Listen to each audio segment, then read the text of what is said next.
This is the MHFi podcast with Carl Jensen and Doug Cunnington. We have authentic conversations about the journey to Fi, health, happiness, and some very odd tangents. We interview Fi experts, side hustlers, people on their way to Fi, and those who have reached the other side. Join us every week, and if you want the show notes and links and all that other stuff, head over to milehighfi.com. Welcome to the Mile High Fi podcast. My name is Carl Jensen, and I'm here with... I'm Doug Cunnington. Yeah, Doug. So today we're going to talk about Black Swan events, which was inspired by a recent hike. Do you know what a Black Swan event is? Or? I do. Yeah, actually, there's a book about it, and I listened to the audiobook, so it's been a while, but I'm familiar. Oh, that's the Talib book, right? Am I saying that right? Yeah. That's right. Okay, we didn't talk about that beforehand, but maybe you could mention that because I have always been intrigued by that guy, but I've never read any of him, including that book.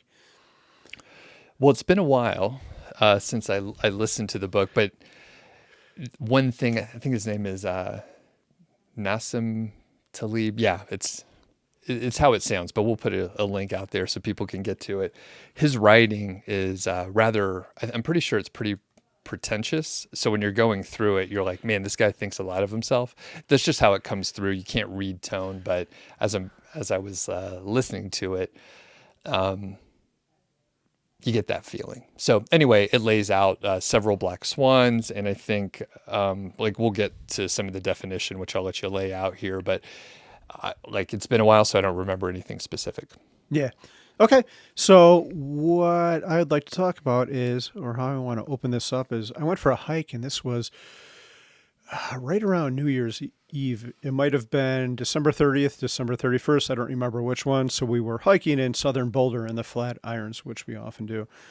So we're hiking up, and it was super windy, just incredibly windy. I think the gusts went up to like 90 miles an hour, but we were in the trees, and so it wasn't too bad. But anyway, we go up, everything's fine. We go down, and one of the people I'm hiking with goes, "Hey, look over there." And I'm like, "Wow, Gwen, holy shit, that wasn't there when we were walking up." And what it was this huge plume of smoke. And what we had just seen was the very start of the Marshall Fire. And I didn't think much of it when I first saw it because fires are pretty common out here, right? Especially in the summer. We usually have at least 2 or 3 big fires. But this one ended up burning, I think, close to 1,000 homes in Louisville, in Superior, a bunch of businesses, and ended up killing 2 people. So, holy shit, that's crazy. And this is a good example of a Black Swan event, and some of the after effects of it I thought were pretty interesting. And I remember that day as well because I saw the smoke when I was coming out of the grocery store. And like you said, when I went in, the smoke wasn't there. And I was like, damn, that is very close. I thought it may be on the south end of Longmont, but it was a little further south than that. And, people probably at this point have saw the news coverage, but the different thing about this particular fire was it went through a very populated area. So there were big fires like last year and the last few years, but it was like in national forest area or the national park or generally an unpopulated area. But this went through like the suburbs basically. Yeah, it was crazy. Like Louisville and downtown Superior burned. And if there's any good thing about this, it's that it happened in the middle of the day. Like, it's shocking that a fire could burn 1,000 houses and only 2 people died. I don't know what the circumstances of those were. I think they were both elderly, which is kind of sad. Maybe they couldn't physically get out of their house. But you think if this thing would have happened at midnight, oh my God, it probably would have killed hundreds of people because they would have been asleep. Yeah. Yeah. But anyway, I started thinking about the after effects of this and what this did to us. And I came up with 3. The first one is the housing market is already super tight. We were just talking before we started recording about what people are paying for houses. And we bought our house 2.5 years ago, and it was in rough shape. We needed to fix it up, but there's a house it's the exact same model as house. Our neighbor, it's the closest model of our house to us, and they're going to ask $800 for it, and we bought ours for $365. I'm not sure if they'll actually get that, but nothing surprises me anymore. So that's number one. The second one is construction materials. I know you don't do a lot of construction like I do, Doug, but when I started remodeling my basement almost 2 years ago, a 2x4 was under $3. And then they went up to 8 when COVID happened. And now they're back up to that. And I'm not sure how much of that is due to local demand, but that has to have some effect on it. All of a sudden, we're going to need materials to build 1,000 new houses. And the labor too is going to go up. I talked to some friends yesterday who want to put this big addition on their house. I'm like, well, good luck with that. Those 1,000 fires, I think anyone who has any skill is probably going to be occupied for a while. And if not, you're going to have to pay a lot of money if you can get one of those people to build your addition for you. The third one that's kind of crazy that I didn't think about is I know at least 2 people who have nice houses that have decided to move out of them and move to like a small apartment, just rent something because of what the insurance companies are paying. One friend, Brian, got $7,000 a month for rent from the insurance company. And I think his house is about $700,000, but he never would have gotten that rent under normal circumstances. And he had no plans to rent his house out before that. He is just taking advantage is kind of the wrong way, because I think it's kind of a good thing what he's doing. He's not taking advantage of any person. He's taking advantage of the situation, and the insurance company is going to pay him. And some people are going to have a place to live in the same town that their house burned, so they're less inconvenienced. It's pretty interesting. I think Annie, who's a member of the HQ, said someone, and this must have been a nice house, got close to $20,000 a month, which is just insane. I can't believe that. So all these effects that no one could have predicted. No one could have predicted this black swan event, the fire, and then these good or bad things, depending on how you look at them, that resulted from the fire. With the cost of like renting the homes and the examples you just gave, what should the rent be? Because that is obviously much higher than what the market rate is. And man, insurance companies, it's just bananas. What the fuck? Like that, this doesn't make any sense at all. I mean, surely there's other costs associated. So I could imagine like the insurance companies paying out more than what the exact rent would be. But I mean, I couldn't imagine like the places that you're talking about being more than like $3,000 or $4,000 a month. Yeah, that's exactly my thought. I'm not sure what Annie's was because I never saw that one, the one where they got a real big amount of money. But Brian's, where he got 7,000, I'd be surprised if he could have got more than 4, and probably even less than that. It's kind of like Boulder County is kind of like a San Francisco situation where most people can't afford to buy there, but many can afford to rent. Just how the numbers work. So one thing I think we should probably talk about is like the definition of black swan, and you have a couple good points you mentioned already, but why don't we like spell it out specifically? Sure. Yeah. These events are unpredictable. They might be good or bad. Black swan sounds like an ominous term, but it's not necessarily a bad event. It could be a good event as well. They have a massive impact. So other examples I thought of are 9/11 and the COVID-19. The fourth thing I had here was a lot of people, after they happened, will say it was obvious in hindsight. Like the fires here, I remember people were on the news saying, oh, yeah, global warming and dry conditions. It was only a matter of time before this happened. And people said the same thing about coronavirus. It's only a matter of time before we have a widespread thing like that. And same thing for 9/11. So it's always easy in hindsight, but very hard to predict. Just very hard to predict. All right. Well, this is a financial podcast. So how does this relate to money? Is this a financial podcast? It's many things. It could be an asparagus podcast, and we talk about all kinds of stupid things. Yeah, at its core, it is a financial podcast. We sometimes just get a little bit distracted. Yeah, I think about one black swan event, and that was the financial crisis of 2007, 2008, 2009. And I'd like to ask you what you did, because I did not do the right thing. But you go first. How did you react when that event happened? What did you do with your money? Did you make any changes? I haven't thought about this specifically. So the biggest impact that I had was I purchased a home in like very late 2005. So I bought it like kind of at the height of the market. So that screwed things up. The thing that I did well was I continued investing how I normally was in my 401k. And I think unfortunately at that point in time, I had reduced it down to probably whatever the match was, maybe a little bit higher than that, but I wasn't maxing it out. Now, earlier in my career, like the first 2 years I was working, I think I maxed out my 401k, which was really smart. And if I would have kept doing that for, a few more years, it would have been during that downturn. But the worst, I had a good and bad situation. So I had a real estate thing that didn't go well. And then I had my normal investing, which was fine. So, yeah, what did you do? Yeah, so I did that same thing. I freaked out. I had a stable job. I was a contractor for the government. There was no chance of me losing my job. We were doing good financially, but I stopped my 401k contributions. I didn't stop them, but I put it down to where I just got the match and nothing else. And I think the S&P 500 I think it's probably quadrupled since then. Why did it bottom out like it? I think it was 666 in like March of 2009 or something like that.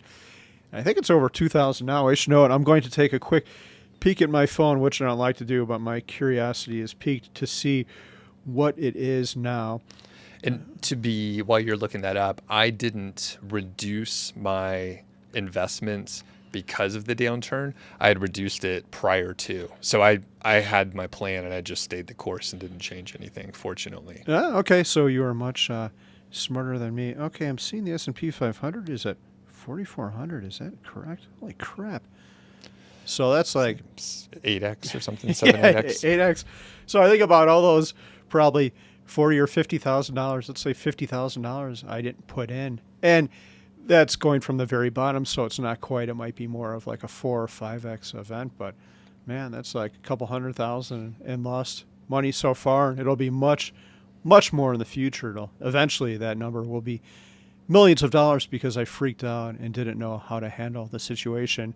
One of my favorite investing quotes is one of Warren Buffett's. He said, "The stock market is the only store where people run for the exits when it's on sale, when all the items are on sale."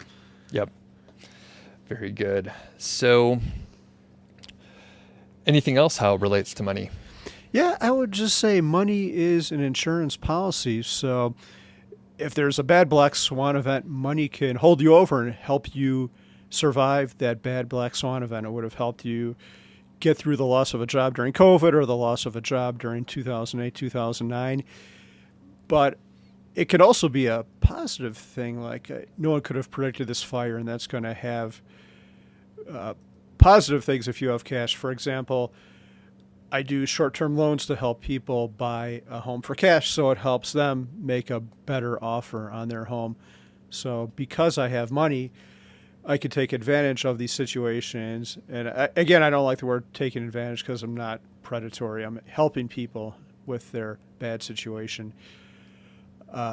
So yeah, money can help in both situations, and that's another reason to strive for financial independence and to get your money shit together. One observation is even in these, poor, especially like 9/11, the pandemic, in both cases, I think, bad things happened, of course, but there were people that saw the opportunity. We'll phrase it differently. They saw an opportunity to do something. So certainly with the pandemic and everything, some people made a shitload of money if they were poised in the right way and saw a problem that they could solve.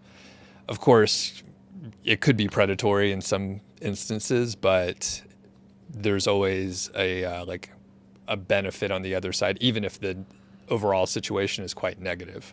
So another example, like you said, with the fires, a lot of people will have jobs. It'll stimulate the economy in some way. I don't know how it'll all work out, but there's a lot of work that's going to be done, a lot of money changing hands. So I don't know if that's good or bad, but someone's probably making a lot of money on it. So that's one thing to think about. Yeah. I'm trying to think. We did actually take advantage of the COVID situation. When that happened, we did a cash out refi on our house. We had paid cash for our home, but we did that and threw the money into the markets. We didn't catch it at a super low, but we caught it pretty low, and that's worked out very good. That sounds like timing the markets, and it is. But if you think the markets are up and to the right, which is what every long-term investor should think, any significant drop, let's say a 20 or 30% drop, is an opportunity to perhaps throw more money in than you would have otherwise. And for one way you could do this is by upping your 401k contribution. So instead of spreading it out through the year, if something like this happens, to max it out. And yeah, I don't like market timing, but in extreme situations, maybe it's not a bad idea to consider taking advantage of a severe drop. Yeah, especially like you said, if you have the flexibility and you're able to do it. And similar, I was planning on investing some money around the close to the bottom of the market as well, same time period that you were talking about, and it just worked out well. So I didn't get it right at the bottom, but it was pretty close. So that was nice. So far, so good. Do not take advice from us. We are not financial advisors, but that's what we did. And yeah. So, and any other thoughts on the black swan idea?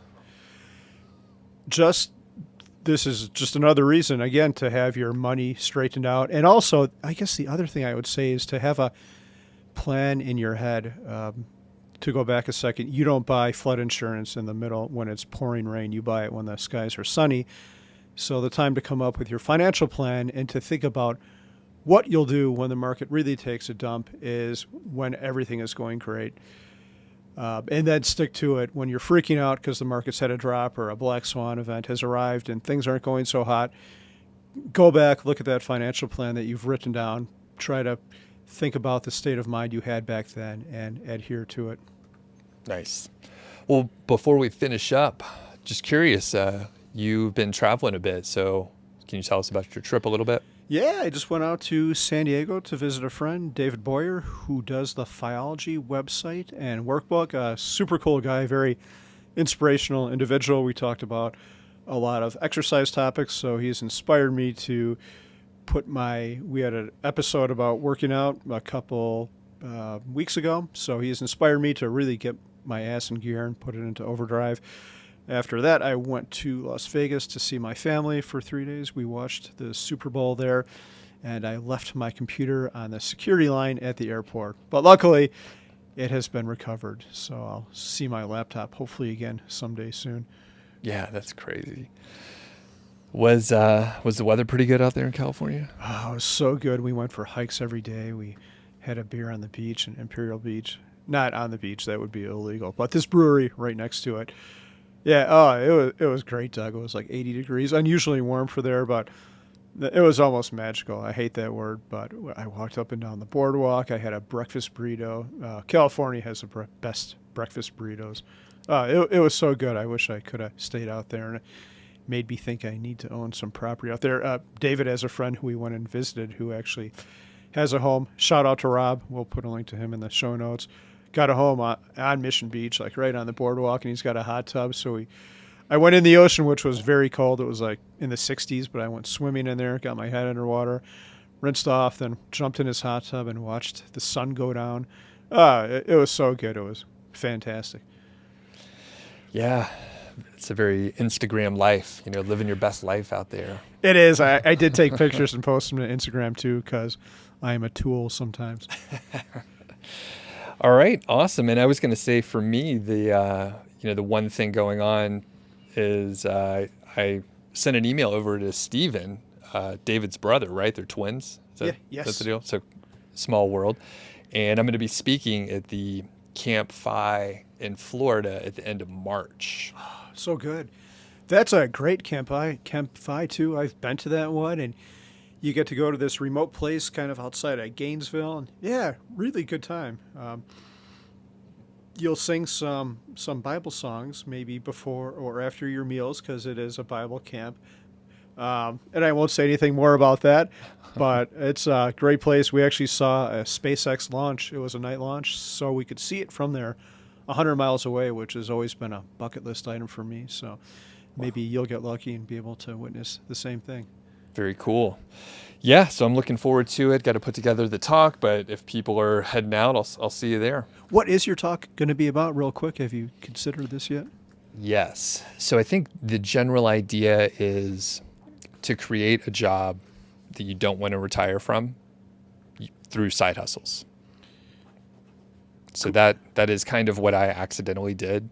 And, people are like, oh, so you're retired. I'm like, I'm not really retired. I don't work too much. And it's exactly what I want to work on.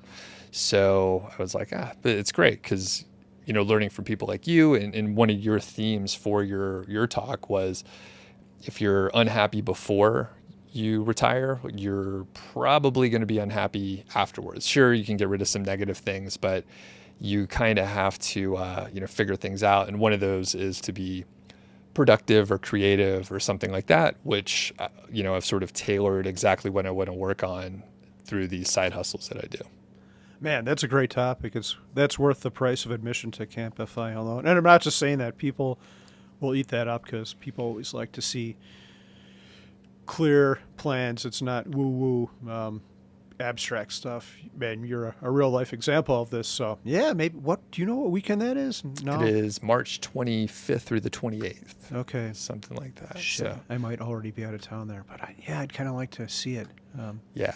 I may do it again because I think it is after I realized that's a pretty good topic and talked to a couple of people about it, I was like, I think it's a good one because it's exactly what I did. It's very actionable, and I'm not all the stuff that I do, I didn't know how to do it before, and I'm actually not that great at any of the one things. So it's a good example that you could just kind of slowly fail your way into success. That is I like that, fail your way to success. You got to have that line in your talk. That's really good. Thanks. I think I stole it from Parks and Rec. So if people are really deep Parks and Rec fans, you'll know what I'm talking about. No. But, okay. Well, I will put it in. This is great. And all right, man. Real quick, will you give this same talk? Shout out to Camp FI Rocky Mountain Week 2, which we are going to be at as well. Will you give that same talk if it goes well in Camp FI? Potentially. I haven't, Steven and I haven't agreed on, others, but I was like, hey man, I got a couple ideas, and, a lot of times I could go at the last minute if he needs it. So yeah, I will potentially, I think I have a couple other ideas up my sleeve too. So if I needed to vary it up, I think I could do that. Cool. But yeah, I'll be making the rounds probably. Very cool. All right, man. Anything else on your mind? That's all. See you soon. Thanks for listening to the show. That was the Mile High 5 podcast, and I'm Doug Cunnington, the balder host, and Carl Jensen is the cool, sexy one. If you dig the show, please do 3 things for us. Number 1, tell a friend, a family member, an enemy about the show. We really don't care who you tell. Maybe forward them a specific show that you know that they will like. It's the single most helpful thing that you can do to spread the word. It's like giving us a virtual high five, and actually we don't give high fives in person, so the virtual kind's pretty good. And more importantly, your friend or family member or even your enemy will appreciate the fact that you were thinking of them.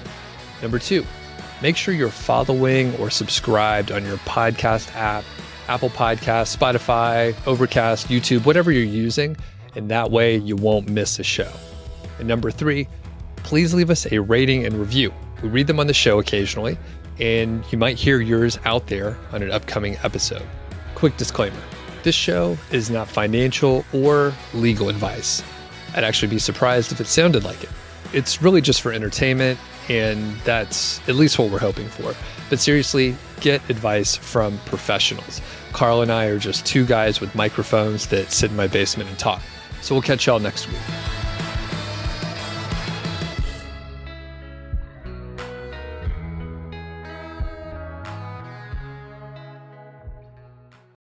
You said you lost your computer? I did, but it showed up yesterday, which is pretty cool. What happened? How'd you lose it? I should back up a second. I'm usually pretty careful. I've never lost anything at the security line.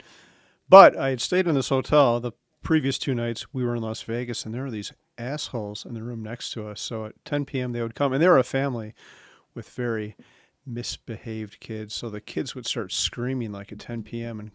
and carry on until midnight. Oh my gosh. Yeah, I know. And I thought about going over there, banging on the door, or going to the front desk. But both times I didn't do it because my 2 kids were already asleep, and I didn't want to wake them up. So I just put in earplugs. But I got a very poor night's sleep, and then you're trying to manage kids through the security line, which is a shit show. So yeah, I put all my crap on the bins, and they're kind of weird. They've got this system where these bins come out, and your bins get all mixed up with other people's bins. And so your stuff, like one of your things might come out, and then three other people's come out, and then your stuff comes out. So I fucked it up, and I did not grab my computer. I realized it like as our flight was about to board. So it's heartbreaking because I don't have the time to go back there. Oh man. And but it got turned in, so now I have to figure out a way to get it back. It's like a movie, like one of those movies where you lose your dog, and then there's all these crazy things that has to happen, and then at minute 90, the dog will have a happy reunion, and I'll be dancing, holding the computer, doing circles in the sunset. And Man. Well, maybe a gift that I will give you is TSA pre-check, because then you don't have to take out as much stuff. is that the same thing as global entry, or I don't know. I know there's one called Clear and then TSA pre-check. I am okay? Because then technically you don't have to take off your belt, your shoes, like all the shit. You just like put your bag on there, and if you have like a big belt buckle that's metal, you may have to move it over. But generally, it's much simpler. So David Boyer, who I was out visiting in San Diego, recommended that. And I guess it's really good for, like, he goes down to Mexico and you can walk across the border super fast, avoid a 2-hour line if you've got that. And yeah, I would like to not go through all that shit. I guess the caveat for me is I got to sign the family up because I'm going to go through and be sitting there and they'll all be angry at me for going through. But it shouldn't be any big deal. What is it, like $50 or $80 for 5 years? Or I think it's like 80. I mean, it's something like that. It's Okay. reasonable for what you get, I think. I'm signing up for it this afternoon. Yeah. And over here at Staples, you can do your little interview then. They like fingerprint you and they ask you a couple questions, and yeah, very straightforward. Okay, awesome. Thank you. Very simple.